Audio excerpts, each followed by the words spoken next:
announced what they describe as the biggest drug bust in the history of Harris County Precinct 1. Shocking drug bust in Texas, now revealing the far-reaching influence of the Tren de Aragua. At 3:47 a.m., Texas woke to the sound of doors exploding.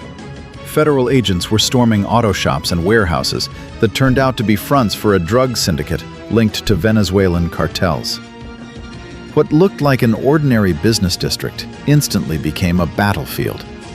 Dozens of distribution points, tons of death, and a network that had been operating right under the noses of local residents for years. The operation unfolded across eastern Houston and its surrounding suburbs, an area long considered a quiet corridor for shipments moving deeper into Texas and further toward the Midwest. This was where the routes from Mexico converged, and where the network controlled warehouses, garages, and storefronts that functioned as distribution hubs for multiple cities at once. The scale of the threat was enormous. At least 3 clusters of cartel-linked facilities across Texas connected to sites in Arizona and Louisiana, effectively a multi-state infrastructure. Investigators called it the largest blow to a syndicate in the region in the past decade. The final trigger for action was the killing of an undercover agent in a Houston suburb. He had spent months documenting internal transports and courier meetings. His death became the breaking point. Authorities could no longer wait. An operation that had been in preparation for a year and a half was moved into immediate execution. The scale of the special operation was unprecedented. 840 agents from 7 federal agencies, the FBI, DEA, HSI, ATF, CBP, along with Special Justice Department units and local SWAT teams, were deployed. The command center functioned almost like a military headquarters. Real-time maps tracked courier movements, financial transactions, and signals from cellular towers. More than 60 locations in Houston, Pasadena, Beaumont, San Antonio, and along the I-10 corridor were hit simultaneously, a route that had served as the cartel's ideal highway for years. None of the targets were chosen at random. Investigators combined satellite imagery, cyber intelligence, intercepted messages, cryptocurrency traces, bank transactions, and data gathered from undercover purchases. It all began with an anonymous tip received a year and a half earlier. Someone reported suspicious activity at a supposedly ordinary auto shop where no one ever saw real customers. After an initial check, the FBI discovered that the shop received regular shipments labeled as industrial solvents, an almost identical pattern to schemes previously uncovered in Ohio and California. This launched a months-long joint FBI-DEA-HSI investigation. Agents managed to place wiretaps on several numbers, carry out undercover buys, obtaining mixed batches of chemicals identical to those seized in raids on Chinese suppliers, track suspicious import declarations that hid precursors under laboratory reagents, uncover a cryptocurrency payment system, routing profits through anonymous wallets and sending them back to the cartel as consulting fees. Expose a network of shell companies acting as official importers while existing only on paper. The criminal scheme. The investigation revealed that the syndicate operated like a closed-loop economic system. Several legitimate warehouses received raw materials from abroad, which were then distributed to deep processing sites disguised as auto shops and wholesale depots. These locations housed press laboratories capable of producing tens of thousands of doses per day. Financing relied on cryptocurrency. Couriers accepted payments in USDT and Bitcoin, after which the money flowed through internal exchangers in Mexico and Panama, returning to the cartel as cash or real estate investments. Transportation documents were generated using forged waybills produced by automated templates mimicking normal logistics companies. The final destinations, small stores, repair shops, and storage units, served as facades where actual legal trade accounted for only 5 to 7% of real activity. The final straw. The operation had been planned for at least 3 months. but it remained on hold until an undercover agent was murdered in a Houston suburb. According to investigators, this occurred after the cartel suspected a leak within its supply chain. The officer's death became the decisive trigger. Command terminated the observation phase and authorized a massive, simultaneous strike on all known targets. This marked the beginning of an operation that became the largest in Texas since the early 2010s, a blow aimed not only at destroying labs, but at dismantling the cartel's financial, logistical, and digital infrastructure in its entirety. Texas shook awake. In a single moment, more than 60 tactical teams breached warehouses, apartment complexes, offices, workshops, and even rural farms that for years had served as camouflage for a powerful criminal infrastructure. Columns of armored vehicles blocked every access road. Helicopters hovered above the highways, and mobile command stations coordinated the sweep literally second by second. Within the first minutes, agents uncovered proof of a scale previously considered unthinkable. Inside a hangar on the outskirts of Beaumont, they discovered 94 tons of cocaine, the largest seizure in the state's history, and one of the largest in the United States in decades. That hangar was just one component of a massive scheme operating as a fully autonomous criminal ecosystem. Supply and processing. Raw materials, cocaine, methamphetamine precursors, fentanyl additives, arrived through 3 channels. Maritime shipments via Venezuelan and Colombian routes. Truckloads crossing through Mexico with altered VIN numbers. Air deliveries of small batches from Central America. Underground labs in Texas handled mixing, pressing, and calibrating the chemical compounds. Some facilities were disguised as night shift auto shops. The noise of hydraulic presses and the smell of solvents masked the production.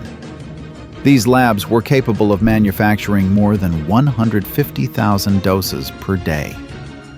2. Storage chains and logistics. The syndicate used farm properties as cold storage. Produce and animal feed acted as cover for pallets of narcotics. Small offices and storefronts functioned as repackaging hubs, where loads were divided into smaller shipments headed toward Austin, Dallas, Phoenix, and New Orleans. Magnet-mounted GPS beacons attached to containers provided tracking capabilities on par with official logistics systems. Some routes were coordinated through encrypted messengers and internal bots that maintained bookkeeping. 3. Human labor as a commodity. At several sites, agents found more than 100 undocumented workers held in overcrowded, barred rooms. Those who refused to work were subjected to debt bondage, passports seized, wages erased as transport debt. Some were used as couriers for last-mile delivery routes. 4. Weapons and enforcement. During the sweep, agents seized more than 160 firearms, including ghost gun automatic rifles with no serial numbers. Part of the security force had been hired through Mexican contractor groups. In reality, cartel gunmen operating under unofficial contracts. 5. Financing and money laundering. The syndicate's financial division functioned like that of a multinational corporation. Payments received in cryptocurrency, funds cycled through dozens of wallets, final cash out through underground exchangers in Monterrey and Panama, Shell LLCs issuing logistics services and trade operations invoices. This architecture made the revenue virtually invisible to standard banking oversight. 6. Technological smuggling. In 3 offices, investigators found drone components, satellite modules, stabilization sensors, all labeled as agricultural machinery parts. Authorities believe some of this technology was shipped abroad alongside drug consignments, using the same smuggling routes. Why the operation was extremely dangerous. Sheer volume. The cocaine alone contained enough potential fentanyl-laced doses to kill hundreds of millions. Structural resilience. The system operated with the sophistication and autonomy of a major cartel. Transnational pipelines. Venezuelan and Mexican alliances ensured uninterrupted supply flow. Crypto-based financing made it nearly impossible to sever the money stream. Forced labor and human trafficking turned the network into a criminal and humanitarian disaster. Technology smuggling created additional national security risks. The operation revealed that law enforcement wasn't confronting a simple drug ring. They were dismantling a multi-vector criminal system that simultaneously produced, stored, distributed, and exported drugs, people, money, and technology.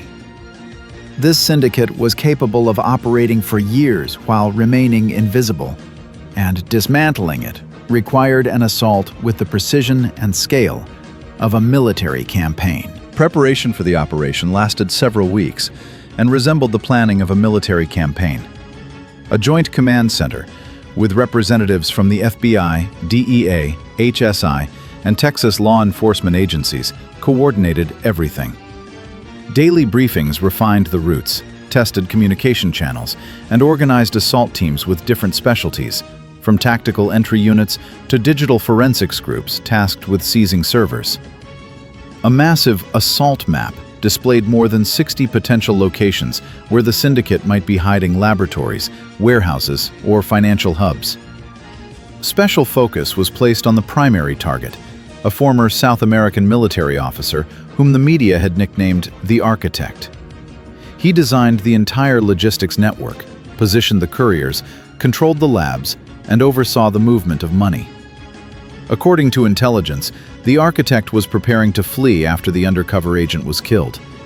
Increased security and the activity of an unregistered helicopter were spotted at his fortified estate in southern Texas. The final days before the raid were critical. Analysts detected a new shipment of containers entering the port of Laredo linked to the cartel, and 2 financial operators suddenly vanished from their locations. There was a very real risk that the network would go dark or extract its key leaders into Mexico.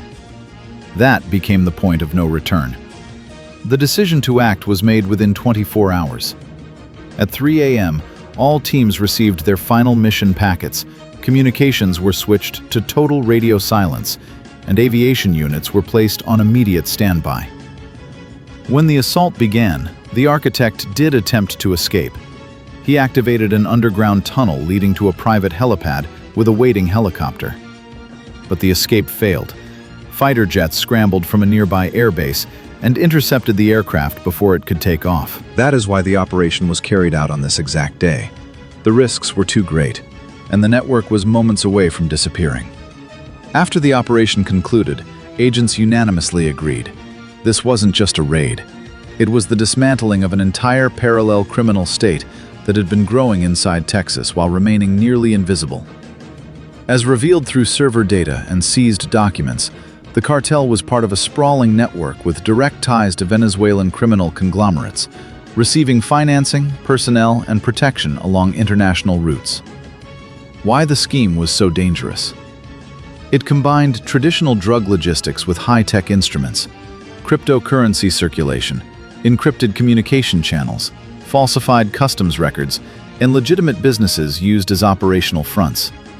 Analysts estimate the syndicate's monthly turnover reached hundreds of millions of dollars, with each operational tier built to function autonomously, making detection exponentially harder.